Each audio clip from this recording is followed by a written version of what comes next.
आइए आज आप सब जानेंगे वर्ष 2025 माघ मास शुक्ल पक्ष में एकादशी का व्रत कब धारण किया जा रहा है। तो जानेंगे व्रत के शुभ मुहूर्त के बारे में, पारण का क्या समय होगा, पारण कब और किस चीज से किया जाएगा, इस दिन भगवान को किस वस्तु का भोग लगाना चाहिए, इस दिन क्या करना चाहिए, क्या नहीं करनी चाहिए। तो आइए जानते हैं इन सबों के बारे में। प्रत्येक माह के कृष्ण पक्ष और शुक्ल पक्ष की एकादशी तिथि के दिन एकादशी का व्रत धारण किया जाता है। इसे एकादशी या 11 व्रत के नाम से जाना जाता है। यह व्रत भगवान विष्णु भगवान श्री कृष्ण को अति प्रिय है। माघ मास शुक्ल पक्ष में पड़ने वाली एकादशी को इसे जया एकादशी के नाम से जाना जाता है। आप सभी भक्तों को जया एकादशी व्रत की ढेर सारी शुभकामनाएं। आप सभी के जीवन में लक्ष्मी नारायण की कृपा से, भगवान श्री कृष्ण की कृपा से आप सभी को सभी प्रकार के सुख और समृद्धि की प्राप्ति हो। प्रत्येक माह के कृष्ण पक्ष की एकादशी का अपना विशेष महत्व माना गया है। इसी प्रकार से माघ मास शुक्ल पक्ष की जया एकादशी का अपना विशेष महत्व है।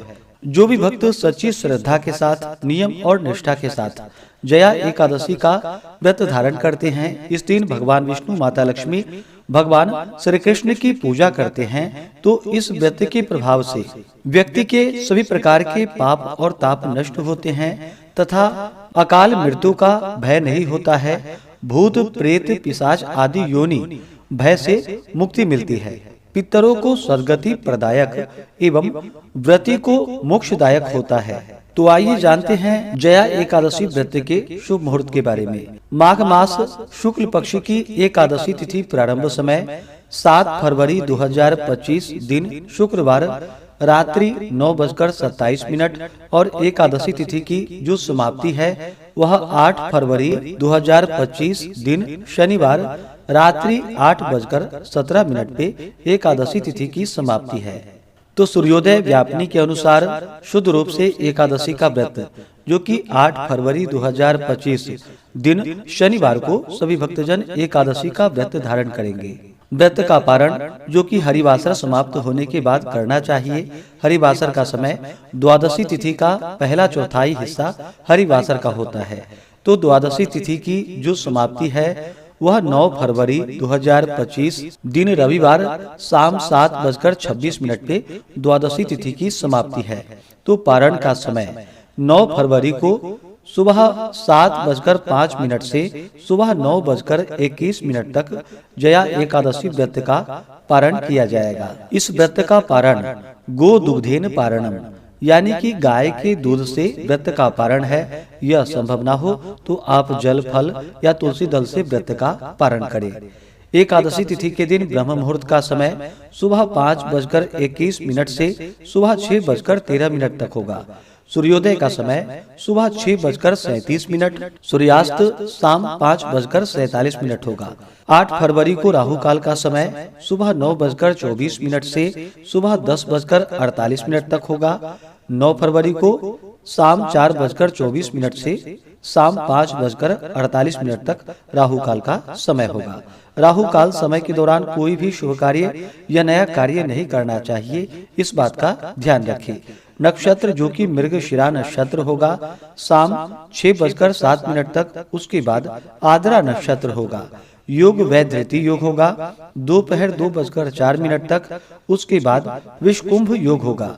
8 फरवरी को रवि योग भी बन रहा है जो कि सुबह 7:05 से शाम 6:07 तक होगा, जो कि बड़ा अच्छा सहयोग बन रहा है। जो भी व्रती हैं उन्हें व्रत के लिए दशमी के दिन से ही व्रत में नियम का पालन करना चाहिए। दशमी तिथि के दिन सूर्यास्त होने से पहले ही शुद्ध और सात्विक आहार ग्रहण करनी चाहिए। रात्रि ब्रह्मचर्य का पालन करते हुए एकादशी व्रत का स्मरण करते हुए सोनी चाहिए और एकादशी की सुबह उठ करके स्नान करके शुद्ध वस्त्र धारण करके भगवान सूर्य नारायण को अर्घ्य प्रदान करनी चाहिए और फिर व्रत का संकल्प लेना चाहिए। भगवान विष्णु, भगवान श्री कृष्ण से प्रार्थना करनी चाहिए कि हे भगवान, आज मैं जया एकादशी का व्रत धारण करने जा रहा हूँ या करने जा रही हूँ। इस प्रकार से भगवान से प्रार्थना करें कि यह व्रत मेरा निर्विघ्न पूरा हो, हमें पुण्य फलों की प्राप्ति हो। आपके मन में जो भी इच्छा हो, जो भी कामना हो, वह भगवान से कहें और एकादशी के दिन दिन रात्रि उपवास रह करके व्रत को धारण करें।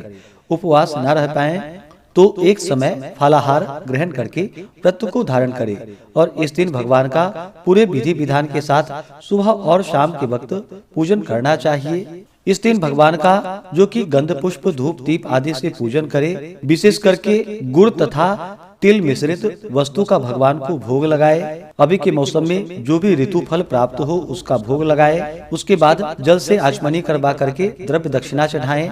मुख शुद्धि के लिए पान पत्र सुपारी लौंग इलायची के साथ में अर्पित करें। इस प्रकार भगवान का पूजन करके एकादशी व्रत का कथा श्रवण करे। विष्णु सहस्त्र नाम पुरुषोक्त आदि मंत्र स्तोत्र का पाठ या श्रवण करे और फिर एकादशी की रात्रि जहाँ तक हो सके जागरण करते हुए समय को व्यतीत करनी चाहिए और द्वादशी की सुबह उठ करके स्नान करके शुद्ध वस्त्र धारण करके भगवान का पूजन आरती कर ले। इसके बाद ब्राह्मणों को भोजन करवाएं, ब्राह्मणों को दान और दक्षिणा दे और फिर समय के अनुसार व्रत का पारण करना चाहिए। इस एकादशी के व्रत में विशेष करके गुड़ तथा तिल मिश्रित वस्तु का दान करे, गर्म वस्तुओं का दान करे। जो भी आपकी श्रद्धा और आपके सामर्थ्य के अनुसार जो भी वस्तुएं हों उनका दान पुण्य अवश्य ही करनी चाहिए, क्योंकि माघ का महीना भगवान विष्णु भगवान श्री कृष्ण को अति प्रिय होता है। इस दौरान गंगा स्नान करना, दान पुण्यों का कार्य करना जो कि अनंत फलदायी माना गया है। और अभी जो कि महाकुंभ भी लगा हुआ है, तो इस दौरान जहाँ तक हो सके संगम तीर्थ क्षेत्र आदि जगहों पर जाकर के स्नान का कार्य करे, दान पुण्यों का कार्य करे तो बड़ा ही पुण्य फलदायी होता है। तो इस प्रकार दान पुण्यों का कार्य करके ब्राह्मणों को भोजन करवा करके फिर समय के अनुसार व्रत का पारण करना चाहिए। व्रती को व्रत के दौरान किसी के ऊपर क्रोध नहीं करनी चाहिए। अपने मन में किसी के प्रति ईर्षा या द्वेष का भाव नहीं लाना चाहिए। ब्रह्मचर्य का पालन करना चाहिए। व्रत के दौरान जहाँ तक हो सके ओम नमो भगवते वासुदेवाय, श्री कृष्ण गोविंद हरे मुरारे आदि मंत्रों का जप करना चाहिए। इससे भगवान विष्णु अपने भक्तों पर अति प्रसन्न होते हैं। जब भगवान प्रसन्न होते हैं तो अपने भक्तों के सभी प्रकार के पाप और ताप को नष्ट कर देते हैं तथा सुख और समृद्धि का आशीर्वाद प्रदान करते हैं और अंत में भगवान विष्णु की कृपा से, भगवान कृष्ण की कृपा से विष्णु लोक की प्राप्ति होती है।